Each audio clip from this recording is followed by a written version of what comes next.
Good afternoon, guys. Thank you for coming here and spending the lunch with this talk. We're wanting to obviously start an alumni series as the Alumni Association. So this is our pilot trial. We're glad to have a great speaker and a super relevant topic. Okay, so I want to give a huge welcome to Mr. Pancho Valle. Pancho, class of 95, an expert in blockchain who has done consultancy work around that. So hopefully you can illuminate us and help us understand more this sort of new topic. Thank you, Pancho. Please come up on stage.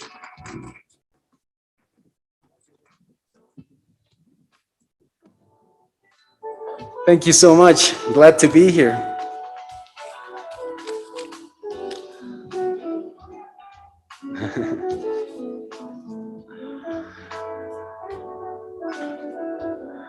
Well, hello guys. The time has finally arrived. I want to thank the administration, the staff, the board for inviting me. My name is Francisco Valle. I'm ACS class of 1995. I'm a legal and business professional. However, since 2015, I've been a blockchain technology operator, miner, stacker, accumulator, holder, learner, and overall fanatic. Today, I am here to talk to you about the future. But before I can start talking about the future, I have to talk a little bit about my past. My past here as a student in ACS. This little story is a true testament as to why I believe this school is so great, always giving us the tools to succeed in the future. In 1992 or 1993, we had a teacher here whose name was Mr. Straffen. Mr. Straffen was your traditional high school science teacher who would teach, biology, earth science, maybe chemistry. I don't really remember in what class it was exactly. But one day, Mr. Straffen tells us to meet him the next day at the video room because we were going to watch a documentary. I'm sure you guys now have HD plasmas and projectors like in every classroom, but back in the day, we had two TV rooms that were located right next to this theater when you come down the dark stairwell, right at the bottom. The rooms are still there. I don't know for what they're used now, maybe for storage, I don't know. When the day came, we all gathered outside the TV rooms and waited for Mr. Straffen. He comes down with his glasses, his videotape and under his arm, his papers, and picks the room, gets the key, opens the room. We all get in. He goes out in front when there's the TV and the VCR, puts the tape in, hits rewind, and turns to us. And he's like, okay, guys, today we're going to watch something different. We're not going to watch one of our usual videos. Today, we're going to watch a documentary about this new technology that's emerging, a new technology that's called the information superhighway. Now, I don't know if you know, but the information superhighway was the very first name, or at least one of the early names, to what would eventually become known as the internet. This was 1993, 1994. So in the video, we see, I found this video in YouTube. I'm pretty sure it was that one, not really sure. But in one of the scenes, you see this lady, with big hair, the crazy colorful clothes of the 80s, typing in front of this computer. And we hear the narrator, and he's like, here we have Mary. She's from Phoenix, Arizona. She's typing an electronic mail text message that she will send to her cousin, John, who lives in Boston, Massachusetts. We see Mary typing, I'm pressing enter. Next frame, we see John in Boston in his computer reading the message, and the narrator goes, here is John, who is in Boston reading the electronic mail text message sent by Mary from Phoenix. We see John typing and giving the thumbs up to the camera. Then the next frame, the narrator goes, and soon John will be able to send Mary a picture and even talk to her live with video for free. Look at where we are now. 27 years later, after I graduated from this school, we all have supercomputers in our pockets. Those iPhones and those Androids that we all have are amazing machines that can do things that students like me from back in the 90s didn't even think were possible. You probably take all this for granted. Here's my phone, I can call, I can chat, I can email, I can tweet, I can like, I can dislike, I can comment, I can swipe left, I can swipe right, I can film TikToks, I can take selfies. For you, this is normal.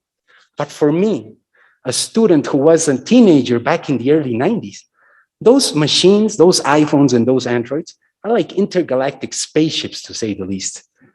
They're out of this world. At that time, we didn't even know it. In 1992, when Mr. Straffen was showing us that video, we didn't even know it, but he was showing us the future. He was showing us the internet. He was showing us a technology that will dominate our lives. We were probably more worried about ending the class and going to San Miguel to drive around or to plan our next party. But Mr. Straffen had it all figured out. He was showing us a technology that would dominate our lives and be part of everything that we do. So this is what I want today. I want to be your Mr. Straffen.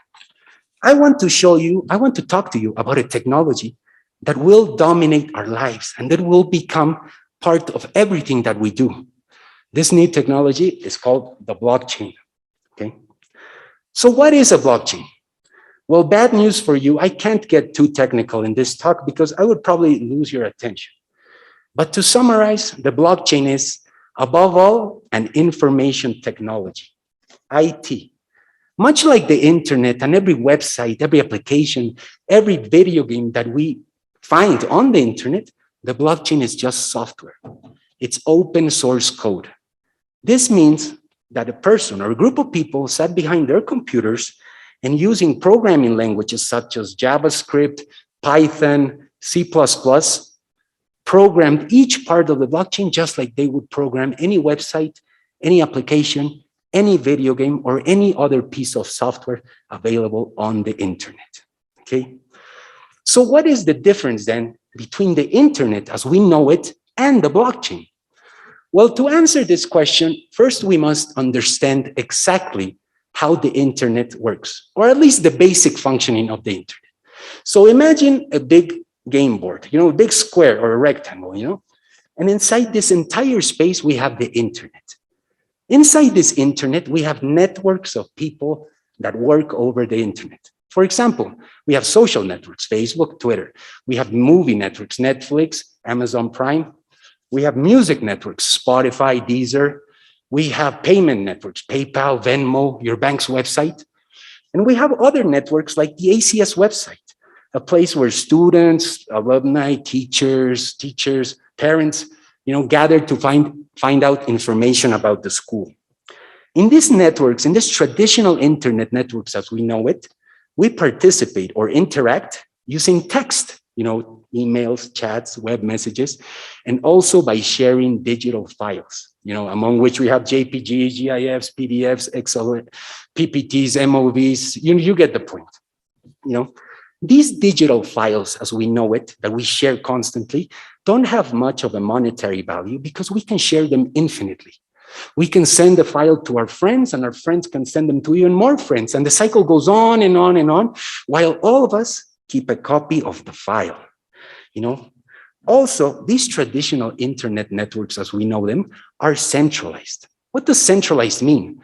Well, it means that each network is controlled by a central authority that manages the entire network's operation and the entire participation of its user base. For example, Facebook. Facebook is a US company. It has headquarters in California. It has a CEO, Mr. Mark Zuckerberg. It has huge buildings with thousands and thousands of employees.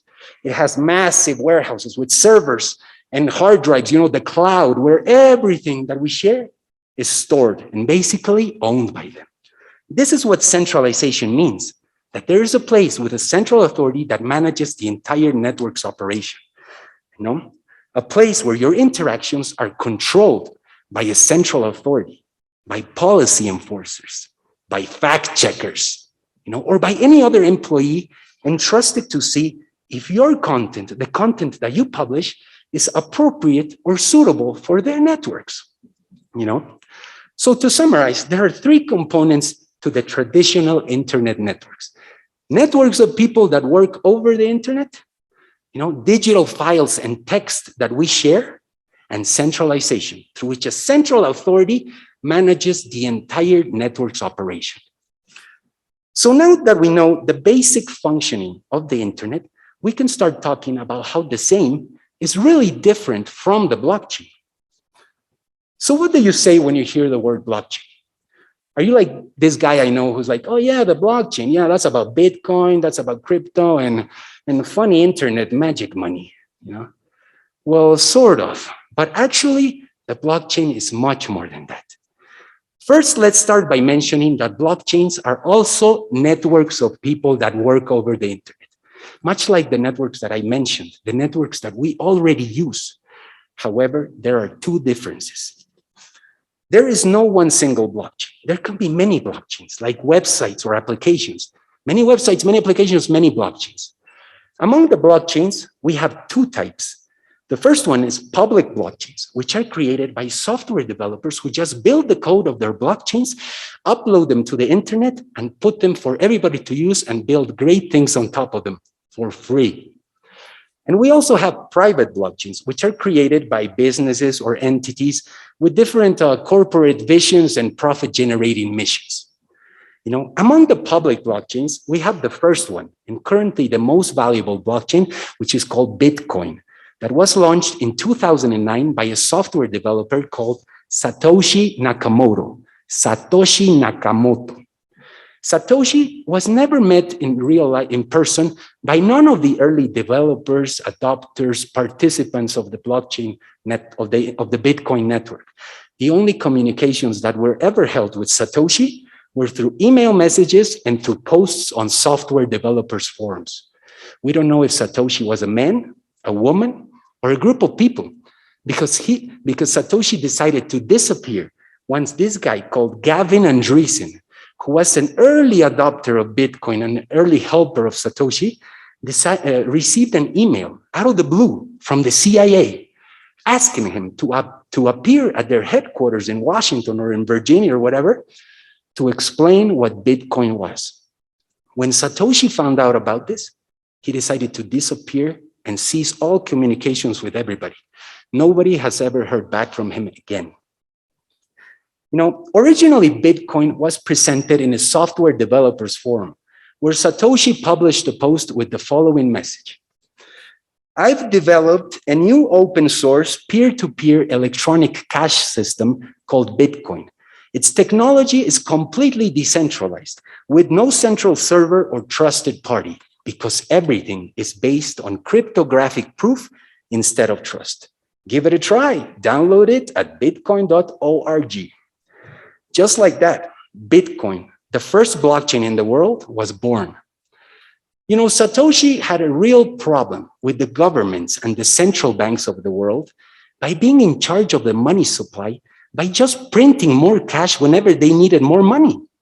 You know, Satoshi saw the private banking system as rigged, as corrupt, as criminal, without anybody ever doing anything to fix it. Bitcoin was his or her creation to solve this. Satoshi wanted a currency that was native of the internet, that would have a fixed quantity and that couldn't be manipulated by anybody, and that would work peer-to-peer or from person to person without the participation of any banks, any credit card companies, or any other company in charge of making your transaction happen. You know, and with a fully automated accounting and self-auditing system that wouldn't need any human intervention, just machines working. Satoshi's mission was financial freedom, freedom and inclusivity for all. You know, anybody in the world, no matter their location, no matter their social status, no matter if they're rich or poor, no matter if they have an ID, a passport, or a birth certificate, anybody in the world can download a Bitcoin wallet and start sending, receiving, and accepting Bitcoin without anybody's permission. True financial freedom, you know. However, as time went by and more people started getting into Bitcoin, others started seeing more potential to this blockchain technology. You know, some of the smartest computer programmers in the world were getting deep into Bitcoin's original software code, trying to learn it and see what was it all about. And they started seeing some things that Satoshi hadn't mentioned. I mean, Satoshi's plan was to free the world from corrupt governments and central banks by introducing an alternative type of digital currency that would be controlled by the people and not by governments or central banks. You know, that was it. You know, but these guys had other plans.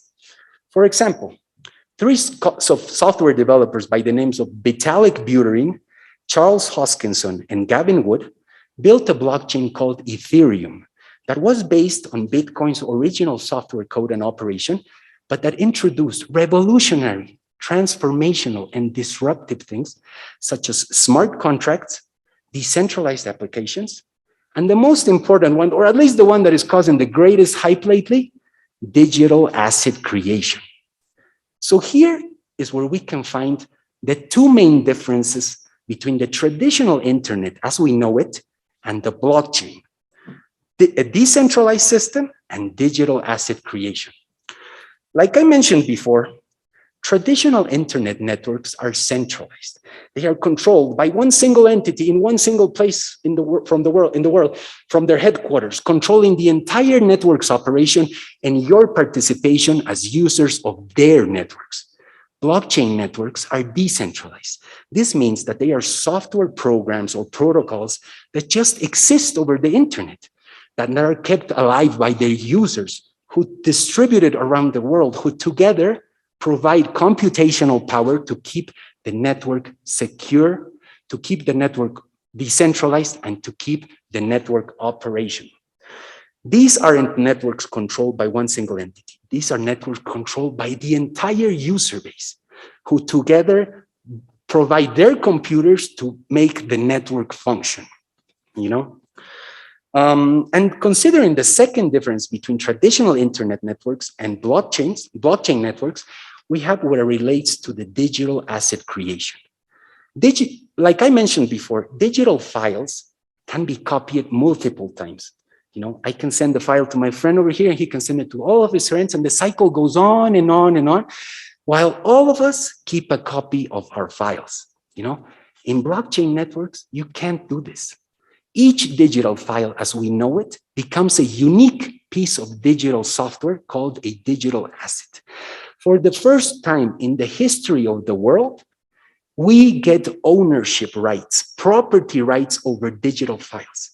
If I have a digital file, you don't have it. If I send you that digital file, I no longer have it and you do. You can't copy a digital asset in the blockchain, okay? So what is a digital asset? Well, digital assets take three main forms depending on the blockchain in which they are located. In public blockchains like the Bitcoin blockchain, the digital asset is called a cryptocurrency. In private blockchains, the digital asset is called a crypto token. And within both public and private blockchains, we have a third kind of digital asset, which is called a non-fungible token, or NFT. You know, cryptocurrencies and crypto tokens work as the money of the specific blockchain network, the unit of trade of that specific blockchain. For example, in the Bitcoin blockchain, the digital asset, which is the cryptocurrency, is also called Bitcoin or BTC. And each BTC is divisible into 9 units. Like $1 is divisible into 100 cents, each Bitcoin is divisible into 100 million Satoshis or sats, 100 million sats. Of course, Satoshis or sats used in honor of Bitcoin's creator, Mr. Satoshi Nakamoto. This is the same with crypto tokens in private blockchains. They can be divided into several units. One crypto token equals 100 million mini crypto tokens. However, in the case of non-fungible tokens, this can't be done. Each non-fungible token or each NFT is unique. One is one. You can't divide an NFT. NFTs include all those file formats that I mentioned: text, image, video, and sound, but they are unique. You can't copy an NFT and forward it infinitely to your friends. You know, the creator of each NFT decides how many units of each NFT will be created and how each of them will be programmed.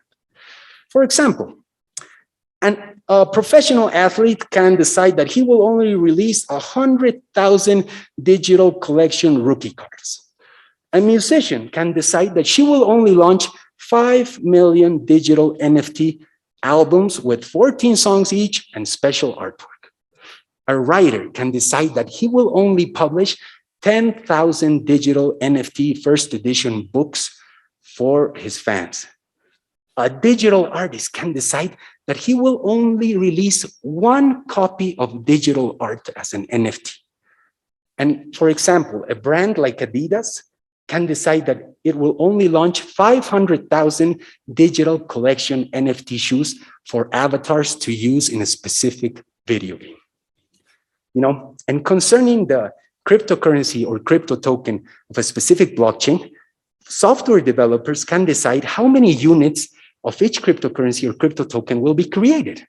For example, in the Bitcoin blockchain, Satoshi Nakamoto programmed Bitcoin's code for there ever to only be 21 million Bitcoins. You heard that right. There will only ever be 21 million Bitcoins for the entire planet. This scarcity factor, or the fact that there's a limited quantity of a specific cryptocurrency, crypto token, or non-fungible token, is what gives it its value. This value is determined by pure market freedom, where the price fluctuates depending on the buyer and seller activity in the different crypto marketplaces of the world. Pure demand and supply. Economics 101. All transactions peer-to-peer or from person to person without the participation of any banks, any credit card companies, or any other party or company or individual who's in charge of making your transaction happen. Pure financial freedom, So then you're probably asking yourself, okay, how do these files that I've known my entire life, videos, memes, everything that I send to my friends and that I can copy many times and share infinitely, how do these files become unique pieces of digital software that I can share with my friends? Well, here the explanation could get a little technical, even for me, because we would enter into topics such as US military and Pentagon-grade cryptography, proof of work, proof of stake, proof of consensus, proof of transfer, nonce codes, digital asset mining, digital asset staking, and many other topics that you're probably not interested in right now. I mean, let's be real. Who cares how a blockchain works? Do you care how the internet works? Do you care about the basic technical aspects of the functioning of the internet? No, we don't. We just want to use the blockchain just as easily as we use the internet, So unless you're planning to study, computer science, information technology, computer programming, then maybe you would be interested in how the blockchain works. But if you're a regular person like me, you just want to open your phone and go boom, boom, boom, y listo. That's it, So right now, the best way that I can find to explain to you how the blockchain makes digital assets work for you, and it's by giving you just one example of what the blockchain, cryptocurrencies, crypto tokens, and non-fungible tokens are making possible right now. And this is what it's called the Metaverse. Okay? Simply put, the Metaverse is a digital universe, a place where you exist and live digitally, a place where all your possessions, all your belongings, and all your valuables are NFTs that are created, bought, and sold using cryptocurrencies and crypto tokens. There can be many metaverses because they work like PlayStation, Nintendo, or Xbox games. You can have 3 types of experiences in the metaverse. The first one is like if you would be playing any other video game or entering any application or website through your phone, through your computers, through your tablets, or through your game consoles, okay? The second experience that you could have on the metaverse is by using is through what is called augmented reality, or AR. Here you would put on a regular pair of glasses like this, you would put them on, and you would find yourself in the same space where you're at, okay? But imagine your entire cell phone menu floating in the air. You will be able to grab apps, interact with apps, open Spotify, hear music, like and Instagram. You will be able to see digital things. You will be able to see like persons, like holograms, okay? And the third experience that you can have in the metaverse is through full-on virtual reality. Here you would wear those Oculus Rifts, those VR goggles and hand controls, and you would basically be inside the game or digital place. You would be the avatar, okay? Okay, so now you're probably asking yourself, okay, how is the metaverse different from the video games that I already play? I play virtual reality games, and how is the metaverse different from that? Okay, to answer this question, I like to use the Grand Theft Auto example. You all have played Grand Theft Auto. GTA, don't lie. The game is widely available in our medium, but it's for adults only. It's widely available in our medium because parents simply don't know that it's for adults or have never played it and don't know the contents of it. You know, in this game, you know it, you can basically do whatever you want. You know, you have an avatar that's a person that walks around the city like New York or LA. You can go in, you have a house, you have a car, you can go to motorcycles, you can get guns, you can kill, you know. In this game, you can complete missions to try to finish the game, or you can simply rob a car, put on some tunes, and drive around town causing mayhem and destruction. You know, for example, you can commit a crime to try to see if the cops catch you. And you know, after this crazy escape, you shootings, avatar casualties, explosions, the cops finally catch you. And they take you to jail. But guess what? 30 seconds later, you're out. You are free. You are free to do it all over again. No responsibility, no liability, no sanction, no punishment, no nothing. It's just a game, right? Well, in the metaverse, you could try to do the same thing, but the outcome could be a little different. For starters, you have to know that everyone that you encounter in the metaverse is a real person playing or participating in the metaverse as an avatar. You know, for example, in Grand Theft Auto, if you commit a crime, for example, you get a gun, you go into a shooting rampage to try to see if the cops catch you, the cops chasing you on foot and on car would be real people as avatars, playing or participating from their homes with VR goggles and hand controls. If you are caught by the cops, you will be taken to the metaverse court of law, where the judge or the jury, your defense attorney and your prosecutor would be real avatars or real people as avatars playing or participating from someplace in the world. If you're found guilty, your avatar will be taken to the metaverse jail, where you will spend your time until you can pay post bail in the cryptocurrency or crypto token of that specific metaverse, or until you do your time, you know?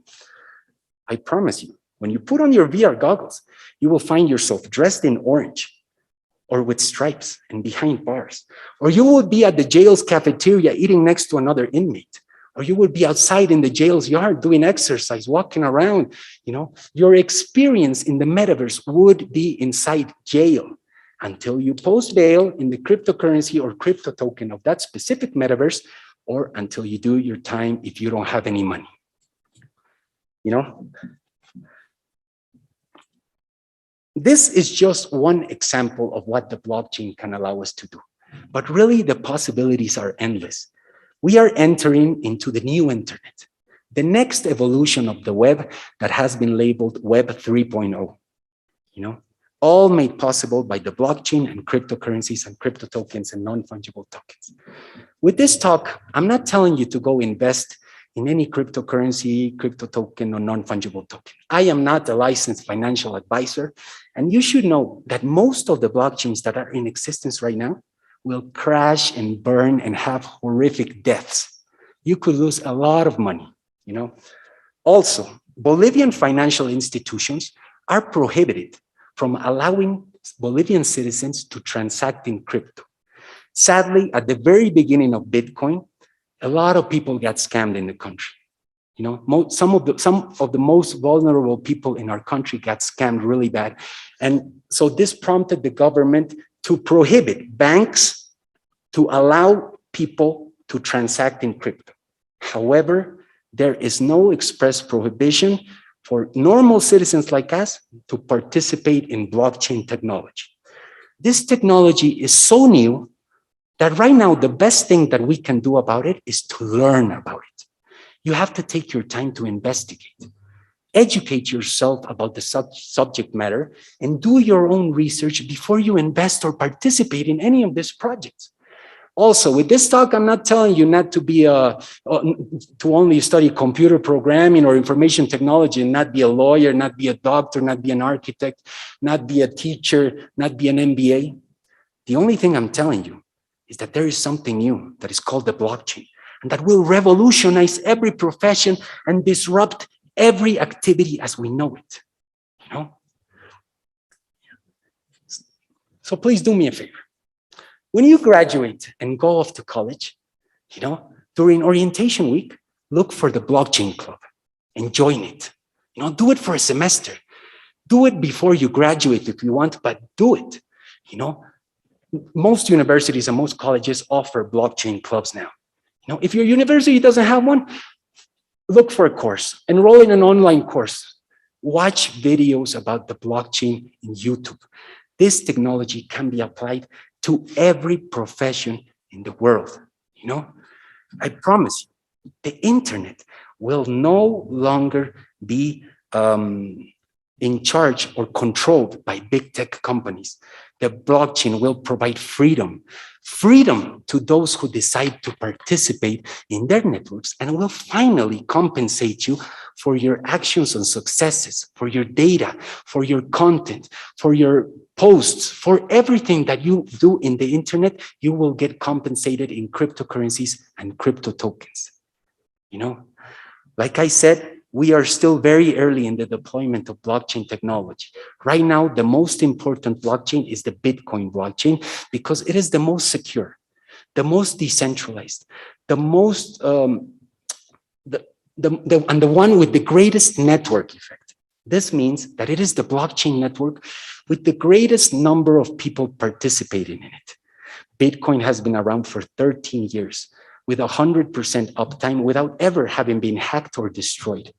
Governments around the world even have millionaire bounties for anyone who would hack or destroy the Bitcoin blockchain. None of them can.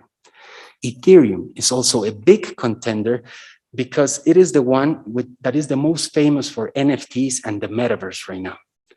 You know, no one knows what blockchain will be the dominant one. Only time will tell.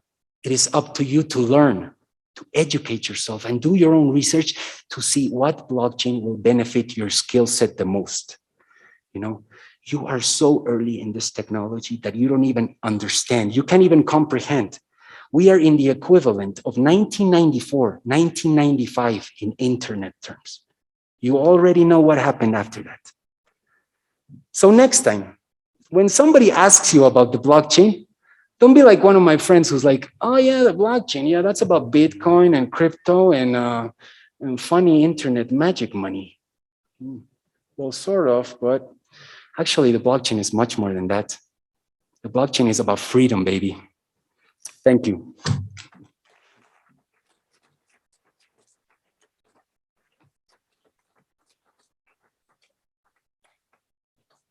I welcome any questions. You have one? Any questions right before we have to go back to class? No, this has been fascinating, Pancho. Thank you for this. No problem. This one.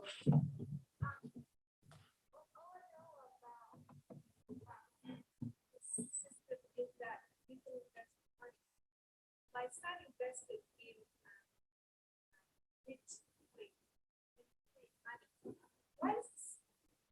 How is this money backed up?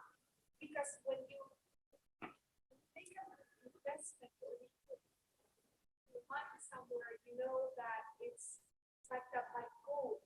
Mhm. What is Bitcoin backed with? What's behind it? What gives it its value? Okay, first, you should know that in 1971, President Richard Nixon canceled that gold backing of the dollar. So right now, the only thing backing the dollar is the faith and the trust of the US government. Okay? And in the case of Bitcoin, or in the case of any cryptocurrency, what backs it, it's its network. It's the people participating in it. Right now, in the entire world, we have over 900,000 people participating in the Bitcoin blockchain. And that is what keeps it alive. That's what backs it. The power of the people participating in the blockchain. Okay, that is what the experts are saying. That is what backs the Bitcoin blockchain. It's network effect. The people participating in the network.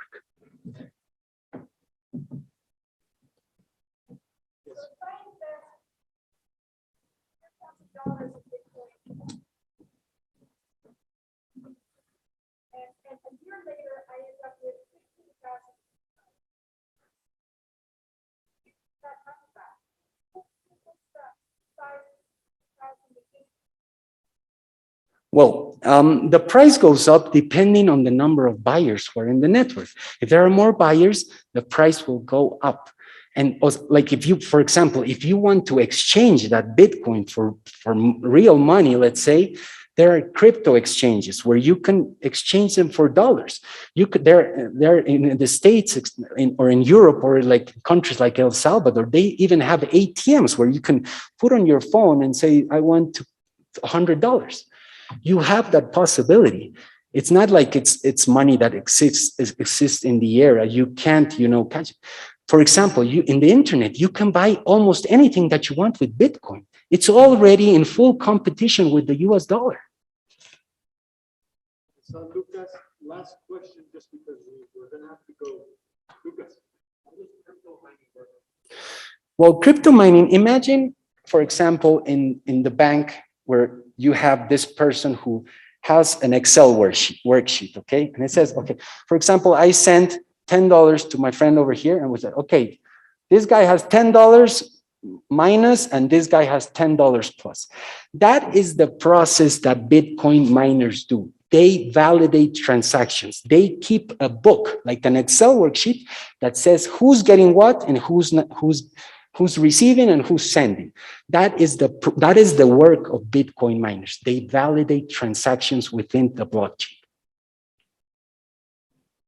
Another round of applause. Thank you, Juan. Thank you. Thank you so much.